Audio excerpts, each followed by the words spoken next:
मोहन यादव जी गए तो उन्होंने कहा मुफ्त का अनाज लेते हो, वोट नहीं दोगे क्या? आदिवासियों, मुफ्त का तुम अनाज लेते हो, हमारी सरकार देती है, वोट नहीं। एक कितना अपमानित करेगा आदिवासियों को एक प्रदेश का मुख्यमंत्री। मतलब मुझे शर्म आती है कि हमारे प्रदेश में जो सबसे बड़ा आदिवासी प्रदेश है देश में, उसमें प्रदेश का मुख्यमंत्री, जो मैं बार बार कहता हूं पर्ची के मुख्यमंत्री है, 3C के मुख्यमंत्री हैं। ये क्यों कहना पड़ता है? ये इसलिए ही कहना पड़ता है कि उनके धीरे धीरे वक्तव्य इस स्तर के आते हैं। खजुराहो और इंदौर में आपने एक मत डालने से वंचित कर दिया आम जनता, इतनी बड़ी जीत के बाद, इतने बड़े जनसमर्थन के बाद। मध्य प्रदेश में लोकसभा चुनाव के चौथे चरण के बाद कांग्रेस एक बार फिर अगले चरणों की तैयारी में जुट गई है। बुधवार को कांग्रेस के प्रदेश अध्यक्ष जीतू पटवारी सहित कई वरिष्ठ नेताओं ने प्रेस कॉन्फ्रेंस कर मोदी और मोहन सरकार पर कई निशाने साधे। इस मौके पर जीतू पटवारी ने मध्य प्रदेश में बिगड़ती कानून व्यवस्था का मुद्दा उठाया और कहा कि मुख्यमंत्री मोहन यादव को वे 5 खत लिख चुके हैं कि यदि गृह विभाग उनसे नहीं संभल रहा है तो किसी और को दे देना चाहिए। उन्होंने भोपाल के निजी स्कूल संचालक के खिलाफ बुलडोजर कार्रवाई नहीं किए जाने पर भी सवाल खड़े किए और कहा कि उनके भाजपा से जुड़े होने के कारण ये कार्रवाई नहीं की गई है। जीतू पटवारी ने मोदी सरकार पर भी निशाना साधा और कहा कि नरेंद्र मोदी ने देश में नफरत, घृणा और बंटवारे की राजनीति को बढ़ावा दिया है। अपने विजन डॉक्यूमेंट को पूरे चुनाव में उन्होंने सामने नहीं रखा। उन्होंने मोदी की गारंटी को चाइना की गारंटी बताया। सुनिए जीतू पटवारी की ये प्रेस कॉन्फ्रेंस जो भोपाल में हुई और जिसमें सिलसिलेवार तरीके से उन्होंने कई सवाल उठाए। प्रदेश में कैसा बना? हमारे प्रधानमंत्री जी ने शुरुआत से एक नारा दिया, मोदी परिवार। मोदी परिवार 140 करोड़ लोग। जैसे ही पहले चरण का चुनाव हुआ, उनकी भाषा और उनकी भावना कैसी स्तरहीन हुई। देश के प्रधानमंत्री होते हैं पार्टी के, विरोधी दल के या एक दल के नहीं होते हैं। तो ऐसे में चूंकि देश के प्रधानमंत्री तो हमारे भी प्रधानमंत्री हैं, तो मोदी जी ने जो 5 न्याय कांग्रेस पार्टी की गारंटियां थी, 25 और 5 न्याय थे, उसको लेके कहा कि कांग्रेस आपके मंगलसूत्र छीन लेंगे। मतलब एक देश के प्रधानमंत्री का इतना निम्न स्तर का बयान, दुनिया में क्रिटिसिज्म हुआ उसका। फिर उन्होंने एक दिन कहा कि जो मनमोहन सिंह जी कहते हैं कि आपकी संपत्ति एक विशेष वर्ग को दे देंगे, कभी नहीं कहा मनमोहन सिंह ने, पर प्रधानमंत्री जी का ये झूठ, अद्भुत झूठ, अकल्पनीय झूठ। फिर उन्होंने कहा कि धर्म के आधार पर कांग्रेस पार्टी आरक्षण देना चाहती है। कभी कांग्रेस पार्टी ने इस मोटिवेशन को नहीं किया। कांग्रेस पार्टी ने कभी नहीं बोली है हम जातिगत आधार पर आरक्षण है उसके समर्थक हैं, थे और रहेंगे संविधान में। तो एक पाखंडी है।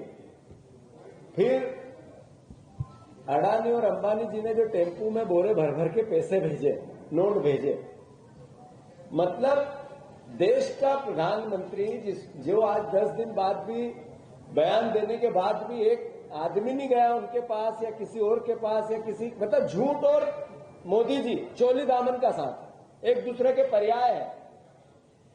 अब आप देखो, एक इंटरव्यू में आदरणीय मोदी जी ने कहा इसी चुनाव के दौरान कि मुसलमान भाइयों को कांग्रेस पार्टी वोट बैंक नहीं समझे और उनको सोचना चाहिए कि कांग्रेस पार्टी उनको वोट बैंक समझती है, उनके लिए कुछ नहीं किया कांग्रेस ने। और दूसरी जगह भाषण में कहते हैं कि सारा बजट का पैसा उन्हीं को दिया इनने 70 साल में। मतलब मेरे देश के प्रधानमंत्री सिर्फ नफरत और घृणा पे चुनाव चाहते हैं, बंटवारे पे चुनाव चाहते हैं। 10 साल के हिसाब पे कांग्रेस के 5 न्याय और वचन पत्र, 25 गारंटी पे नरेंद्र मोदी ने 20 भाषणों में जिक्र कर दिया। एक भी बार भारतीय जनता पार्टी ने उनके वचन पत्र पे, क्या है बीजेपी का वचन पत्र, क्या है उनका घोषणा पत्र, क्या है उनका वो विजन डॉक्यूमेंट, कभी एक बार भी नहीं। जिस दिन वचन पत्र, घोषणा पत्र, विजन डॉक्यूमेंट आया था उस दिन अखबारों की सुर्खियां बना थी। उसके बाद एक बीजेपी के नेता ने उसका जिक्र तक नहीं किया। इसका मतलब है उनके पास कुछ था नहीं। मैं इतना ही कहना चाहता हूं, इनके इसका असर नीचे भी हुआ बीजेपी का। मोहन यादव जी गए तो उन्होंने कहा मुफ्त का अनाज लेते हो, वोट नहीं दोगे क्या? आदिवासियों, मुफ्त का तुम अनाज लेते हो, हमारी सरकार देती है, वोट नहीं। एक कितना अपमानित करेगा आदिवासियों को एक प्रदेश का मुख्यमंत्री। मतलब मुझे शर्म आती है कि हमारे प्रदेश में जो सबसे बड़ा आदिवासी प्रदेश है देश में, उसमें प्रदेश का मुख्यमंत्री, जो मैं बार बार कहता हूं पर्ची के मुख्यमंत्री है, 3C के मुख्यमंत्री हैं। ये क्यों कहना पड़ता है?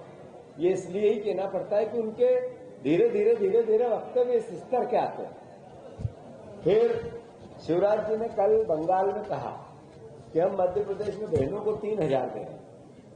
अभी 1250 है, अब 3,000 की प्लानिंग है। शिवराज जी ने पूरे चुनाव में मध्य प्रदेश में एक दिन भी नहीं बोला, ये बंगाल में बोला जाके। शिवराज जी, आपके हलक से विदिशा में ये बात क्यों नहीं निकली? अरे आपके मुंह से मध्य प्रदेश में आपने इतनी सभाएं की, वहां एक बार भी 3,000 की बात हम चिल्ला चिल्ला के कहते रहे कि 5 गारंटी मोदी की थी, एक भी पूरी नहीं हुई। आज 4 महीने हो गए, न 2700 के गेहूं का दाम दिया, न 3100 के धान का दाम दिया, न 3,000 बहनों को दिया, न 450 का गैस सिलेंडर दिया। आपने, मोदी जी ने जो बोला झूठ बोला, चाइना का माल मोदी गारंटी, ये हम बार बार कहते रहे, यहां नहीं बोले। मतलब कुल मिला के झूठ के आडंबर पर चुनाव लड़ने की जो प्रयास था इनका, ये अद्भुत और अकल्पनीय फेल्यूर मध्य प्रदेश में हुआ है भारतीय जनता पार्टी का। जब परिणाम आएंगे आश्चर्यचकित आएंगे। कई पत्रकार लिखते हैं, कई परिवार के लोग भी बताते हैं कि कहीं 2 सीट आएगी, कोई 5 सीट आएगी, कोई 9 सीट आएगी, कहीं 11 भी हो सकती है। बीजेपी की 29 तो नहीं, अब यार 5-7 तो कांग्रेस ला सकती है। ऐसी बातें अखबारों में भी, आप लोगों की बातों में हम सुनते रहते हैं। 3 महीने पहले इतनी बड़ी हार के बाद मेरे कांग्रेस के कार्यकर्ता नेताओं ने एकजुटता से जो प्रदर्शन किया, आश्चर्यचकित परिणाम निकले। और मैं मानता हूं ऐसा कि हमारी डबल डिजिट में यहाँ की लोकसभा सीट भी निकल जाए तो बहुत आश्चर्य मत समझना आप लोग, और मध्य प्रदेश की जनता भी ये समझे। पर हम विपक्ष में, हमारा दायित्व है, ये चुनाव आए, हमने चुनाव की प्रोसेस पूरी की। अब हमारा दायित्व है हमारे संगठन को स्ट्रेंथन करना, हमारी विचारधारा और आइडियोलॉजी पर काम करना।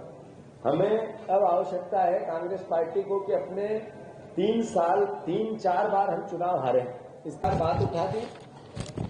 एक केस आया था कि जीएसटी देनी पड़ेगी, अवैध वसूली। एक थोड़े दिन पहले ग्वालियर या कहीं आया था केस। अभी जबलपुर में गोलियां चलाते हुए एक वीडियो आया था। मतलब कहने का, ओएसडी बनकर गए मुख्यमंत्री के ओएसडी। थोड़े दिन पहले एक केस आया था मुख्यमंत्री के ओएसडी, जिन्होंने 20 लाख रुपए की ठगी की 6 अधिकारियों से, बैंक खातों में ट्रांसफर करवा लिया सीधे। टीकमगढ़ निवाड़ी में सक्रिय थे, टीकमगढ़ निवाड़ी में। तो कैसा गृह मंत्री है हमारा? कुल मिला के कहानी ये है,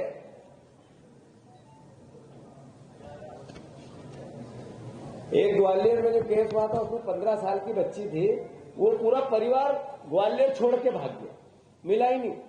ढूंढ ढूंढ के पुलिस भी परेशान हो, रेप डला, उसके बाद वो कब भी नहीं मिला।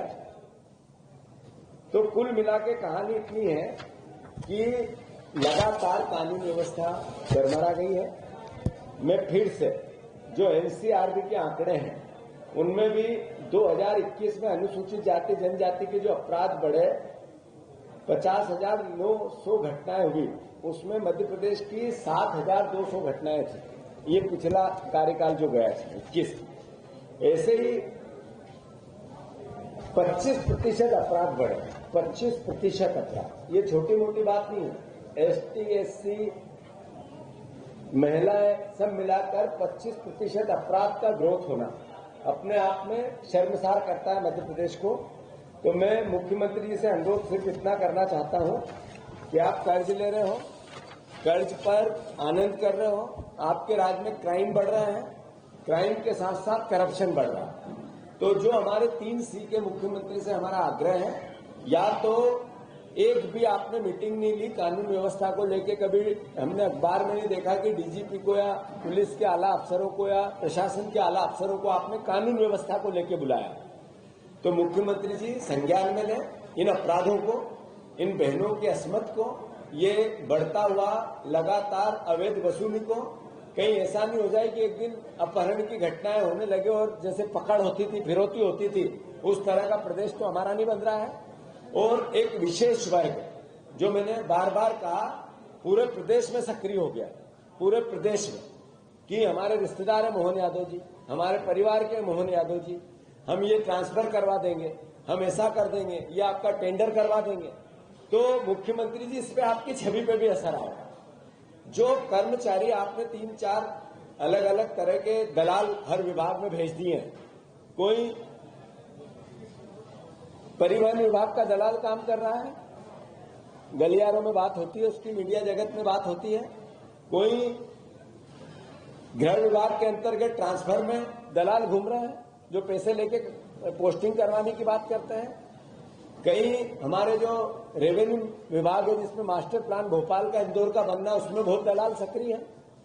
तो अल्टीमेटली ये दलालों की सरकार होगी, ये क्राइम करने वाले माफियाओं की सरकार होगी। मैंने कहा, एक दिन एक ट्वीट कर दिया था कि शहर में कौन सा माफिया पनप रहा है, रतलाम में कौन सा पनप रहा है, इंदौर में कौन सा पनप रहा है। तो बीजेपी ने उस पर पलटवार किया कि ये छवि खराब कर रहे हैं। छवि तो तब खराब हुई थी कि राजनीतिक माफियाओं ने इंदौर के प्रत्याशी का अपहरण कर लिया। छवि तो तब खराब हुई थी आपकी जब एक खजुराहो और इंदौर में आपने एक मत डालने से वंचित कर दिया आम जनता, इतनी बड़ी जीत के बाद, इतने बड़े जन समर्थन के बाद। तो मैं मानता हूं कि मुख्यमंत्री जी को जल्दी से कानून व्यवस्था को लेकर एक समीक्षा करनी चाहिए, एक व्हाइट पेपर जारी करना चाहिए।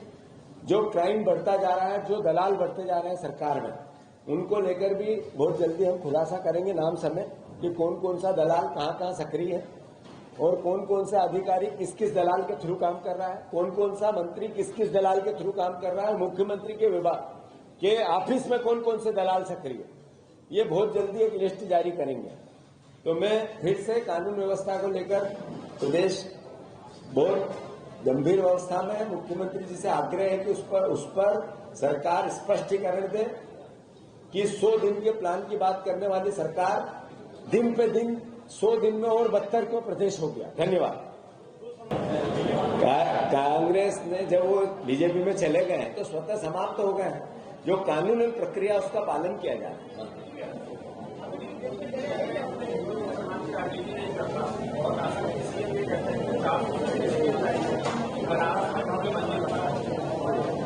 ऐसा है कि यही तो भारतीय जनता पार्टी इस 75 साल के आजादी के बाद देश में बहस क्या है, संविधान बचाने की, आरक्षण बचाने की, लोकतंत्र बचाने की, मीडिया के फ्रीडम को बचाने की, मत के अधिकार को बचाने की। एक तरफ प्रधानमंत्री जी भाषण अलग करते हैं, उनके नेता अलग करते हैं। देश में इस बार का चुनाव 60% इसी बात का है कि देश में संविधान बचेगा या नहीं बचेगा, लोकतंत्र बचेगा या नहीं। चाइना जैसा तो नहीं हो रहा है एक पार्टी का शासन, सरकारी मीडिया। रशिया जैसा तो नहीं हो रहा है कि विपक्ष के नेताओं की हत्याएं होने लगी। इस तरीके से देश तो नहीं जा रहा है। तो देश के प्रधानमंत्री जो बोलते हैं वो महसूस आप भी कर रहे हैं, मीडिया भी कर रही है, आमजन भी कर रहे हैं। और उसी का असर ये है कि देश में चुनाव के 1 महीने पहले तक बीजेपी ही आएगी, ऐसा व्यवहार था। आपकी बार 400 पार। और अब अलग अलग जितने भी राजनीतिक पंडित हैं वो कहते हैं कि बीजेपी के आसपास आएगी, सरकार तो बन जाएगी पर 270, 80, 90 आएगी। ये क्यों कहने लगे? हम कहते हैं, राहुल गांधी कहते हैं 150 से 200 के अंदर रहेगी बीजेपी और पूरा इंडिया गठबंधन। पहले वो 400 से नीचे ही नहीं आ रहे थे, अब सरकार बनाने पे आए हैं। एनडीए पूरा। तो मैं आपसे अनुरोध करना चाहता हूं, परिवर्तन इसीलिए हो रहा है कि जो सवाल आपने किया ये देश और जनता के जहन में है। एक बहुत अच्छा सर, मेरा सभी पीछे भैया थोड़ा शांति बनाओ, पीछे भैया पीछे शांति बना लो थोड़ी, 2 मिनट और। इनका अच्छा सवाल है कि इन्होंने कहा, सर ने मुझे सवाल है इनका कि राहुल गांधी तो मीडिया के खिलाफ बात करते हैं और आपने कहा कि मीडिया का खूब सहयोग मिला। सवाल ये है मैं मध्य प्रदेश का फिर से आभार व्यक्त करता हूं। पूरे मीडिया जगत का खूब सहयोग मिला। राहुल गांधी जी जो बात करते हैं वो किन लोगों के लिए करते हैं? सबके लिए नहीं करते। वो बार बार बोलते हैं वो गोदी मीडिया और मोदी मीडिया के लिए करते हैं। गोदी मीडिया कौन है? जो पत्रकार क्या होता है उसके असर को जितने कम करती है, जो ईमानदार लोग हैं उनका भी सम्मान। क्या कारण है कि देश में गोदी और मोदी मीडिया की बहस हुई? ऐसा देश क्यों बना? तो नहीं बहुत अच्छा 90% साथ दिया। मैंने तारीफ की, आभार व्यक्त किया और आगे भी करूंगा, दिलेरी से करूंगा। आपके बगैर हम क्या है? विपक्ष क्या है? विपक्ष और मीडिया एक दूसरे के सहयोगी नहीं होगी तो सरकार सही चल ही नहीं सकती, करप्ट ही रहेगी। तो मैं मानता हूं कि आप लोगों ने सहयोग किया, पर राहुल जी जो कहते हैं वो सही है। मीडिया का एक एक पत्रकार ईमानदार है, जर्नलिस्ट ईमानदार है, अपना काम भी करना चाहता है, पर जो हाउसेस है वो काम करने दे कैसे? क्योंकि मीडिया का रेवेन्यू मॉडल मोदी और गोदी और सरकार पे है। तो ये सवाल है देश के लिए। राहुल गांधी क्रिटिसिज्म नहीं करते हैं। राहुल गांधी कहते हैं कि जो चौथे स्तंभ है वो अगर इस तरीके से अपन कर देंगे करप्ट, तो फिर देश का लोकतंत्र कैसे बचेगा? ये सवाल उठाते हैं। धन्यवाद।